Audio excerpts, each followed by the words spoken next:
Hello friends, બીજા કિચનમાં તમારું સ્વાગત છે. આજે આપણે ઉત્તપમ બનાવીશું. આ ખીરું ઉત્તપમ અને ઢોસાનું સેમ જ હોય છે, માટે તમે આમાંથી ઢોસા બી બનાવી શકો છો. તો 3 વાટકી ચોખા, 1 વાટકી અડદની અને 1/4 વાટકી ચણાની દાળ પલાળ્યા પછી એમાં 10થી 12 મેથીના દાણા બી નાખી દેજો. આ રીતે દહીં કે છાશ ને મીઠું નાખી પાણી નાખી ક્રશ કરીને આ રીતેનું ખીરું બનાવવું છે. આ ખીરાને તમે તરત યુઝ કરો તો ઉત્તપમ બની શકે છે, પણ ઢોસાના ખીરા માટે તમારે 7થી 8 વધારે એને રહેવા દેવું પડે છે.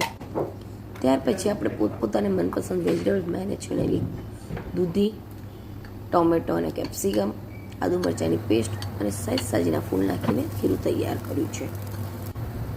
તમે આ રીતે દેખી શકો છો કે કેવા સોફ્ટ બન્યા છે. તો એકદમ સોફ્ટ બનશે, માટે એને જરૂરથી આ રીતે તમે ટ્રાય કરજો. મેં આમાં મિની ઉત્તપમ બનાવ્યા છે, જે લંચ બોક્સમાં છોકરાઓને આપવામાં બહુ સારા છે. તમે ચીઝ બી નાખી શકો છો, પણ મારા ઘરે પ્લેન જ હોય. જો તમને મારી રેસીપી ગમતી હોય તો મારી ચેનલ સબસ્ક્રાઈબ કરવાનું ના ભૂલતા. Thank you.